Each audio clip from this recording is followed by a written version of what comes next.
They said the Gold Coast was calm again, that the shootings were over, that the streets were safe. Then a drive-by shattered that illusion. One car, two shooters, and less than 6 seconds of chaos that reignited a war everyone thought was buried. Inside the clubs, old alliances collapsed overnight. The Mongols called it retaliation. The Comanchero called it justice. Police called it the start of something they couldn't stop. But what nobody said out loud was this: it all started with one man's death. A man both sides claimed to respect and quietly wanted gone. Missed the button? Go ahead. Subscribe now so you don't forget later. When the first gunshots echoed across the Gold Coast, investigators already knew this wasn't random. It was fallout, the kind that doesn't end with an arrest, but with a reckoning. For years, police intelligence had tracked a quiet migration. After relentless crackdowns in New South Wales, heavy-handed raids, firearm seizures, and anti-consorting measures, dozens of patched members began drifting north, crossing the border into what they called fresh ground. Queensland wasn't just another territory. It was a blank canvas, fewer restrictions, long coastline, and a growing market for methamphetamine and cocaine. A perfect storm for men who lived by a code written in fear and revenge. The Mongols arrived by absorbing remnants of the Finks MC, taking over safe houses, drug routes, and old grudges. A patchover wasn't simply a new color on a vest. It was a rebirth of debts and enemies. Every time a backpatch changed, another rivalry was renewed.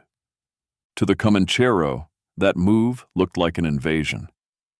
Chapters that had ruled pockets of southeast Queensland watched outsiders muscle in on docks, nights, and cash flows. Tensions moved from quiet postures to encrypted calls, tracking devices, and burner phones. Surveillance warfare before the first real shot. Then the vacuum, October 2020. Shane Bowden was found in his driveway in Pimpama. 21 rounds fired, no cooperative witnesses, no immediate arrests. Bowden had patched between camps. His death didn't close a chapter. It cracked the foundation. From that moment on, every handshake was tested. Every silence read as a threat. So what happens when the brotherhood that built you becomes the one hunting you? By 2021, the balance of power in Queensland had shifted. The Mongols weren't just surviving, they were multiplying. Across the Gold Coast and Logan, patched jackets began appearing in places that once belonged to the Comanchero. Former Finks members, nomads, and lone operators were all being drawn in, offered loyalty, protection, and profit. Police surveillance showed how fast it spread. One week, a gym changed ownership. The next, a car detailing shop on the same block suddenly stopped taking walk-ins. Behind closed shutters, the Mongols were quietly building an empire, muscle by muscle, bike by bike, dollar by dollar. But recruitment wasn't about friendship. It was about survival.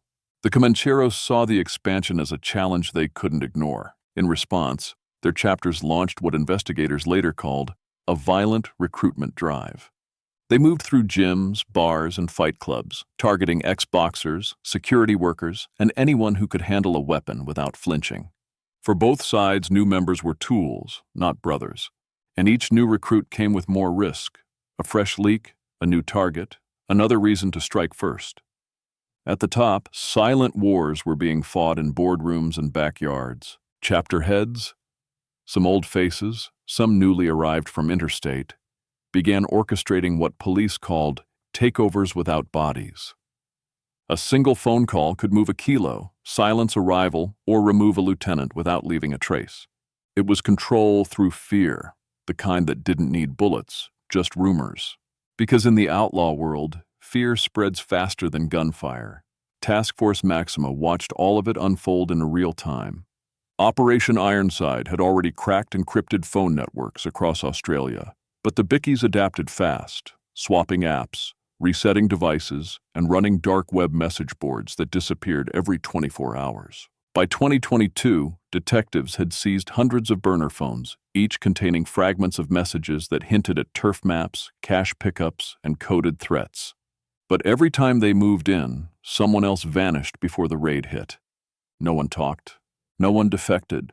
The raids uncovered semi-automatics, meth labs, and close to $500,000 in cash, all tied to clubs that swore they had nothing to hide. Yet the silence said more than any confession. Every search warrant deepened the paranoia, not just within the clubs, but inside the police units chasing them. Because every informant seemed one word away from being the next body in a car park. And still, the hierarchy grew. New recruits came in as others disappeared. Phones were replaced, addresses changed, loyalties flipped overnight. No one could tell if they were expanding or circling the drain. Each arrest only fed the paranoia, because everyone knew a second war was coming. Quick reminder, if you're still watching, it means you've already seen how deep this goes. Stay locked in, because what happens next changes everything. The first wave of violence hit faster than anyone expected. Within weeks, the quiet suburbs of Logan, Binley, and Oxenford turned into nightly war zones. Cars torched outside homes, shots fired into driveways, businesses linked to club members suddenly burned down in the dark. Surveillance footage gave police the first glimpse of what they were up against. Masked riders, always in twos, moved like clockwork, torching cars, then vanishing into side streets before patrols arrived. Each hit was coordinated down to the minute. The message was clear. No one was untouchable. By the time investigators connected the attacks, civilians were already caught in the middle. Shop owners across Logan began reporting intimidation, men pulling up on bikes, leaning in close, asking for protection money. Bars refused service to anyone wearing club colors. Families stopped answering the door after dark. Queensland had seen bikie violence before, but not like this, not with this level of precision. Taskforce Maxima launched an immediate response, running pre-dawn raids across multiple suburbs. Over 40 arrests followed, and police seized more than a dozen firearms, everything from sawn-off shotguns to semi-automatics, along with ballistic vests and encrypted phones. Each raid looked like a win on paper, but inside the clubhouses, every arrest deepened suspicion. No one knew who was talking, but everyone was certain someone was.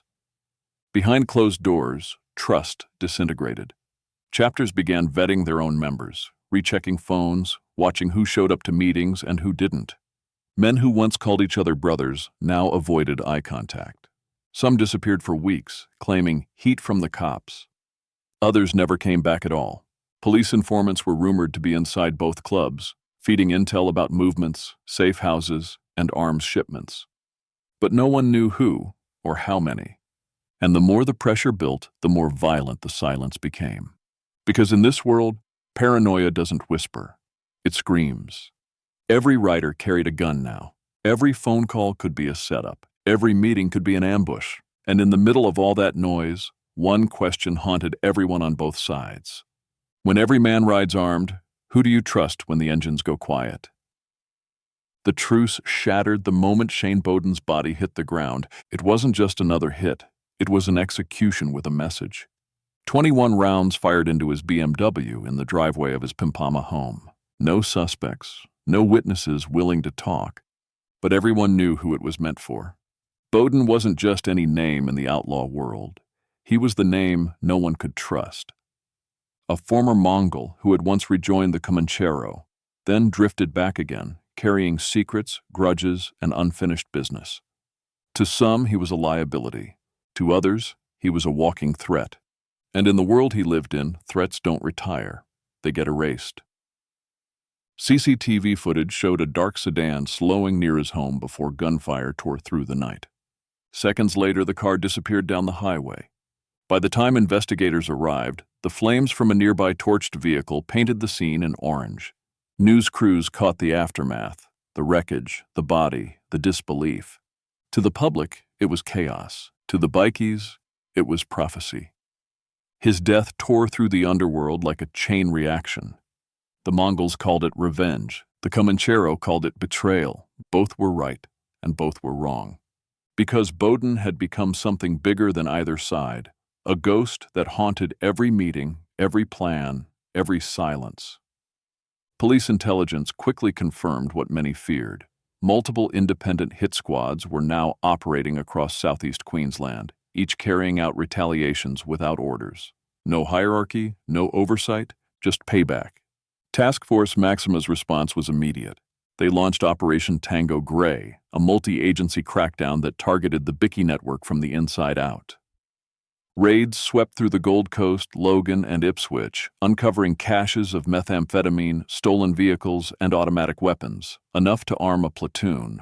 But even with arrests mounting, the violence didn't slow. It only splintered. Detectives began circling Bowden's photo on their evidence board, red lines running from his face to every major club name on the map. Every lead pointed back to him, but no one could say why. He was a traitor to both sides, and a ghost neither could bury. Because in the underworld, the dead don't stay silent. They echo, through paranoia, through revenge, through every engine that roars long after midnight. And somewhere in that echo, Queensland's war found its point of no return.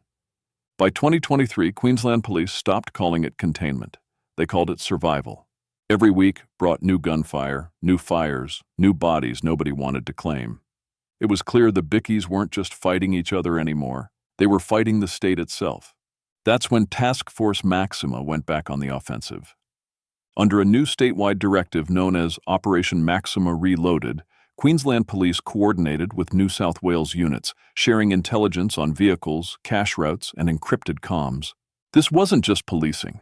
It was a manhunt with borders erased. What followed looked more like a military campaign than a crackdown. Before dawn, SWAT teams hit dozens of properties across Brisbane, the Gold Coast, and Ipswich. Battering rams shattered reinforced gates. Flashbangs lit up warehouses that doubled as meth labs and safe houses. Every raid followed the same routine: doors first, bikes second, silence third. News helicopters captured rows of Harley-Davidsons and dirt bikes being winched onto trucks like trophies. Stacks of cash, weapons, and encrypted laptops laid out under floodlights. Taskforce Maxima officials confirmed over 100 criminal charges, millions in assets frozen, and $3 million worth of cash and property seized. Everything from gold watches to hidden safes built behind false walls. To the public, it looked like victory. To the men inside the cells, it looked like evolution, because even behind bars, the war didn't stop. Encrypted messages still moved through burner devices smuggled into visitation rooms. New members were being patched in from inside prison yards, loyalty now measured by silence, not presence. The Brotherhood had gone underground, invisible but intact. Legal reforms came fast. Queensland tightened anti-consorting laws, extended digital tracking warrants, and approved drone surveillance over suspected biker routes. Civil liberty groups called it excessive. Police called it necessary. But everyone agreed. This was no longer just a gang feud. It was a full-blown domestic insurgency. And yet, even after the raids, the silence felt heavier than the gunfire. Because the deeper Taskforce Maxima dug, the more they realized the war hadn't been stopped, only buried. The closing scene said it all. Inside a police storage hangar, rows of confiscated Harley engines sat under fluorescent lights, steel monuments to a war Queensland still hasn't won. The dust has settled, for now. Police patrols still circle Logan after midnight, but the gunfire has stopped. Businesses reopen, families exhale, and yet, the silence doesn't feel safe. It feels temporary. Queensland police call it a fragile peace. The raids slowed the violence, but not the cause. Because fear doesn't fade when you confiscate engines, it just changes who rides them. You can burn the bikes, lock the leaders, and silence the names. But fear always finds new riders. Taskforce Maxima knows that better than anyone. Every month they still intercept fresh recruits, young men barely old enough to shave, chasing the myth of brotherhood they saw on screens and in stories. For them, loyalty is currency, violence is language, and revenge is inheritance. The camera returns to the same intersection from the opening scene. No gunfire, no bikers, just silence, and a row of patched bullet holes on the shopfront glass that no one ever repaired. The war didn't end here. It just learned how to hide. Because in Queensland, every truce comes with an expiration date. And when it breaks, it won't start with a roar. It'll start with an engine. If brotherhood is the law, what happens when loyalty becomes the crime? You're still here? Do what you meant to do earlier. Subscribe.